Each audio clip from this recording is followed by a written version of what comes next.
大家好，呢度係樂尋基環資訊網粵語頻道嘅移民我哋知，感謝你收睇我哋今日嘅節目。首先係祝大家新年快樂，希望呢一年我哋嘅朋友都可以順順利利。今日喺我線上依然係 Tina 好。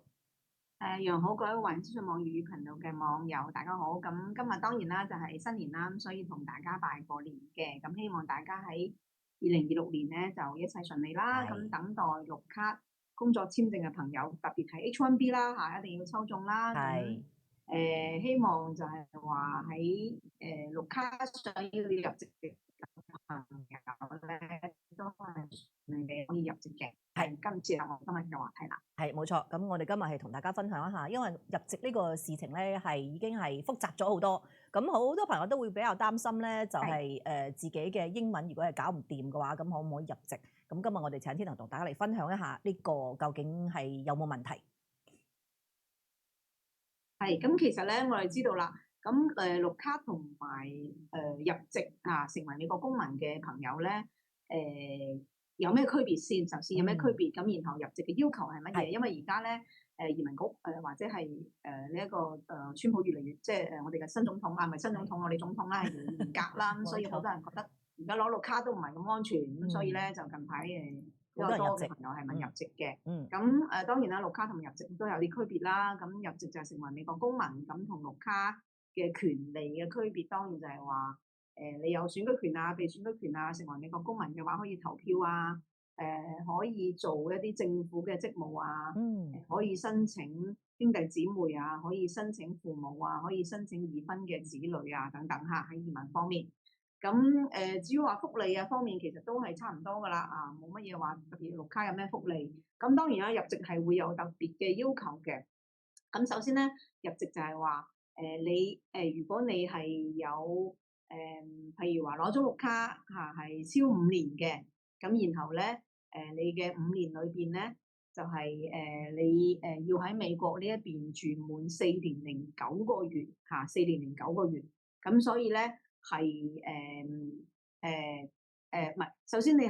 個綠卡咧，首先你係5年可以入籍嚇。咁有兩種情況，一種咧係其他嘅綠卡嘅話就可以5年入籍啦。咁然後如果係婚姻綠卡嘅話咧，可以3年入籍嘅。咁然後咧，你喺4年09個月嘅時候咧，你就要可以提交呢一個 N48嘅入籍申請。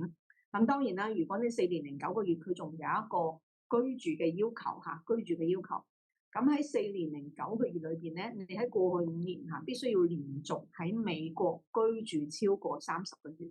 亦即係2年半嚇，亦即係2年半嘅時間。咁呢一個情況咧，先係滿足呢一個居住嘅要求嘅。當然仲有其他嘅一啲入籍嘅條件啦，譬如話你要年滿18歲啦，譬如話你喺過去5年裏邊冇重大嘅犯罪記錄啦，咁然後咧即係品德良好啦等等。咁你入籍嘅時候咧，其實你喺4年09個月嘅時候咧，佢嘅居住嘅要求咧就係話你要喺美國住滿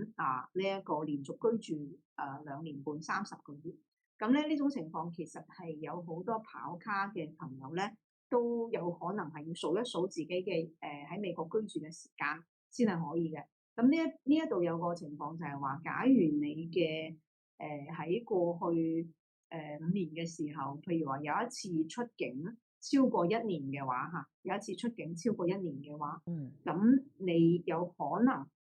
喺出境超過1年嘅時間，其實都係即係你喺美國累積嘅居住嘅時間咧，都係會被中斷㗎嚇，係出境超過1年。咁呢度有好多朋友都話，以為出境超過半年啊，其實唔係嘅。出境即使超過半年咧，其實你喺美國累積嘅時間咧係唔會中斷啦，係可以累積照計呢一個30個月係唔足。但係如果你係出境超過1年嚇12個月嘅話咧，你之前喺美國所有住嘅時間咧都係會被中斷嘅，係唔符合嗰個入籍所累積嘅嗰個居住時間嘅。咁所以咧，各位如果要申請入籍嘅朋友咧，就要注意啦嚇，就要注意，因為咧，如果你出境嘅時間太長，譬如話你超過咗12個月1年嘅話咧，你之前所有喺美國居住嘅時間咧都係會被中斷嘅嚇。咁呢一個係一個情況。咁所有嘅朋友咧都話啦，啊，咁我入籍嘅話咧，我係除咗我啱啱講嘅居住嘅時間係超30個月啦，2年半啦，然後我攞咗綠卡嘅時間超過咗5年啦，或者4年零9個月可以申請啦，又或者係我同公民結婚嘅話係超過咗3年啦，咁然後仲有冇其他嘅要求啦？咁當然啦，係要考呢一個英文考試。咁而家考英文考試咧，就比前嗰2年就難咗好多噶啦，因為咧今年係改革咗一啲新嘅題目啦，而且係更新咗入籍嘅考試嘅要求啊，而家就係128條題，128條題啊，需要喺裏邊抽30條題，然後過12條題啊，然後先至係可以通過呢個考試。當然仲有聽力啦，同埋寫 spelling 拼寫單詞嘅呢一個要求嘅。咁拼寫單詞咧，當然以前嘅單詞比較簡單40個詞，咁而家咧就稍微複雜咗少少噶啦。咁所以咧係有英文嘅要求嘅。咁當然如果你係一啲最普通嘅入籍譬如我哋啱啱講嘅要攞咗綠卡5年啦，啱啱攞到綠卡5年啦，然後或者係同公民結婚攞咗3年啦，即使你無論係年紀幾大都好，你只要入籍嘅話咧，其實都係要通過呢一個英文嘅考試就係我哋啱啱講嘅，就係128條題裏邊咧要考30條題，咁然後咧30條題裏邊咧過12條題就係可以考試噶啦。咁呢種情況其實係要睇睇呢一個即係申請人嘅狀況嘅。咁有啲朋友就係話啦，我唔係聽人哋講年紀滿足一定嘅年紀啊，或者係有啲咩特殊情況就係考英文嘅，好多朋友都係咁講。咁其實咧呢種情況就要區別啦，因為咧呢度有個誤區就係話，好多申請人咧都覺得，我係咪年滿50歲，年滿55歲，年滿65歲，我就係攞咗綠卡5年，我都唔使考英文嘅，因為我唔識英文啊嘛嚇。咁其實咧並唔係咁樣嘅，唔需要考英文咧，佢係有一定嘅條件嘅嚇。首先如果唔使考英文入籍嘅話咧，其實基本上係有2種情況係唔需要考英文入籍，必須要嚴格符合呢2種情況，呢2種條件先係可以唔使考英文。咁第一種咧就係話，如果你係年滿50歲然後攞咗綠卡超過20年，呢度要注意啦嚇，要攞咗綠卡超過20年，或者係年滿55歲攞咗綠卡超過15年，呢度咧係必須要有一個攞咗綠卡嘅時間限制，因為有啲朋友咧，佢譬如話係子女申請父母佢哋係啱啱攞咗綠卡5年嘅啫。咁好多人就係話，我年滿50歲，年滿55歲係咪我就唔使考英文啦？唔係㗎嚇，唔係。如果你唔使考英文嘅話咧，第一種要求就係話，第一種要求或者條件就係話，你係一定要攞咗綠卡超過一段嘅時間50歲一定要攞咗綠卡超過20年，55歲一定要攞咗綠卡超過15年。即係換言之咧，你屬於係一啲即係好老資格嘅移民，即係並唔係新移民。換言之，並唔係新移民，攞咗綠卡已經好長時間，已經延期個綠卡㗎啦，因為10年一次嘛，綠卡延期，咁你已經延期咗㗎啦。咁有啲係15年啊，有啲係20年咁樣㗎啦。咁你先係有可能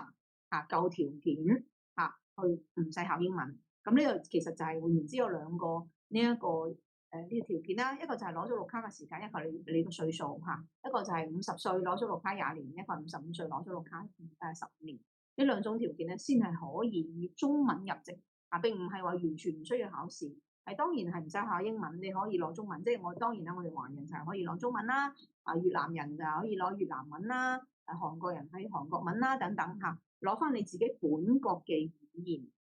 去入籍。咁當然啦，你話我唔識考英文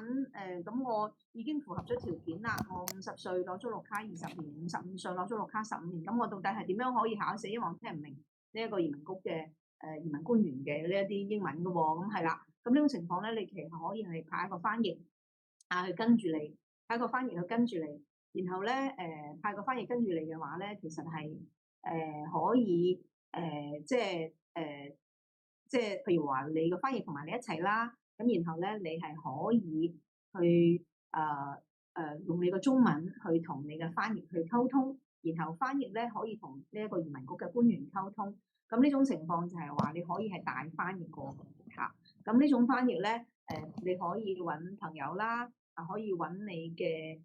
即係出去揾正規嘅翻譯公司啦，因為佢並唔需要係 certified 嘅，即係有license 嘅翻譯。你揾一個你相熟嘅朋友就可以噶啦。當然嚇呢種情況咧係唔係好建議揾直系親屬，因為咧譬如話你揾你先生啊、揾你嘅仔女啊呢啲情況咧，有可能移民局係會覺得你有利害關係啊，咁所以咧你去揾一個普通嘅朋友或者係一啲唔係好即係唔係直系親屬啦，譬如表弟表妹啊或者係表親啊呢啲即係其實都係可以嘅嚇。咁所以呢種係第一種情況，唔使考英文，你可以自己揾個翻譯過去嘅。咁第二種情況咧就係話，如果你係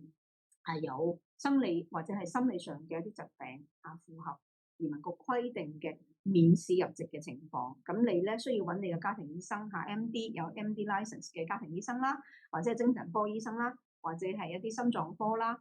或者係一啲腦神經科嘅醫生啦，同你去填寫一個叫 I-693嘅報告I-693嘅報告，一定要請呢一個精神科嘅醫生填寫一個 I-693嘅報告，咁呢種情況咧就可以免試入籍啦。咁免試入籍咧，其實就係話你中文又唔使考，英文又唔使考，因為咧你嘅家庭醫生或者你嘅腦科醫生咧已經喺個693報告度寫得好清楚，你目前嘅呢種情況咧係符合免試入籍嘅情況嘅，因為你嘅聽讀寫英文嘅能力咧都係受到咗你嘅生理啊或者係疾病嘅影響嚇，等到你係唔可以學習，即係換言之係喪失咗呢一個學習能力。所以咧，無論你係中文啊、英文啊，你都係唔使考試嘅。咁呢種情況咧，並唔係話我一定要有年紀要求我一定要要55歲啊先可以面試，並唔係㗎嚇。因為咧，我哋以前做過一種情況，就係有一位我其實好年輕啊，可能廿幾歲咋廿幾歲嘅朋友，佢係免試入籍嘅。咁免試入籍咧，係因為佢係有一啲可以講係精神或者係閱讀上嘅障礙。即係佢係唔可以理解唔可以理解人哋講嘢嘅，即係換言之，佢係有一啲閱讀障礙咯，可以講。咁呢種情況咧，其實係冇任何嘅年紀要求。當然你自己要符合翻居住嘅條件，同埋你要攞到綠卡5年，呢種係硬性嘅要求。即係只不過你係咪入籍嘅時候係咪要考英文啊？係咪要完全考試啊？呢一種咧係你可以有其他嘅附加條件咁解。咁但係對於入籍嘅硬性規定，第一攞咗綠卡，譬如超5年或者係同公民結婚嘅係3年啦，超過18歲啦，喺美國冇任何嘅重大犯罪記錄㗎啦，然後有居住條件過去5年係有30個月2年半要住喺美國啦，係呢啲居住條件啦，呢啲情況咧係硬性規定嚇，你要符合晒呢啲咧，你先可以入籍。只不過入籍嘅時間喺視情況規定，如果你係50歲、55歲符合咗攞咗20年、15年，你又可以考翻本國嘅語言，或者係你有醫生出證明喎，693嘅報告我係寫到出嚟喎，咁你可以免試入籍嚇。呢啲咧係屬於考試時候使唔使考英文嘅問題。咁所以咧其實入籍都係一門即係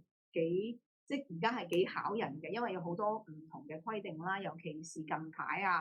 入籍嘅情況咧係比較多，但係咧而家移民局係有少少即係負面嘅情況，就係話點講咧？就係話有好多嘅朋友咧，其實佢哋都可能收到移民局或者係而家嘅消息㗎啦，好多入籍都俾秋後算賬嘅。有啲小道消息咧，甚至乎話係而家移民局咧希望每一個移民官咧要交即係一個月要交100個定係150個一啲即係以前虛假入籍嘅一啲情況咧，係俾人哋秋後算賬嘅。咁所以咧，好多朋友都比較擔心下，會唔會我入咗籍之後咧，俾人秋後算賬？咁呢樣嘢咧，就係而家係吹得比較多㗎啦。近排咧可能會涉及到有一啲入籍，即係已經攞咗公民俾人撤銷嘅狀況。咁所以咧，希望每一位希望入籍或者係入咗籍嘅朋友擔心被撤銷，或者真係收到撤銷通知嘅話咧，就要聯繫翻你哋自己律師事務所啦。咁當然如果有問題可以問我哋啦。咁所以咧就希望每一位入籍嘅朋友咧喺最尾都係順順利利嘅。咁當然喺最後都係再同大家拜一次年啦。希望大家喺馬年裏邊咧就係身體健康啦一切順利，咁係萬事大吉。係冇錯，咁希望大家都係可以順順利利。我覺得睇我哋節目嘅朋友啊，同埋而家申請呢個移民嘅朋友，肯定就希望一個係排期表快啲排，咁另外一個咧就係喺審批嘅過程當中可以比較順利。咁所以希望大家喺新年啊跟住落嚟呢年都可以順順利利。今日係多謝 Tina 嚟到我哋嘅節目同大家分享，辛苦晒。多謝大家收聽，下次見，拜拜。我哋下週再見。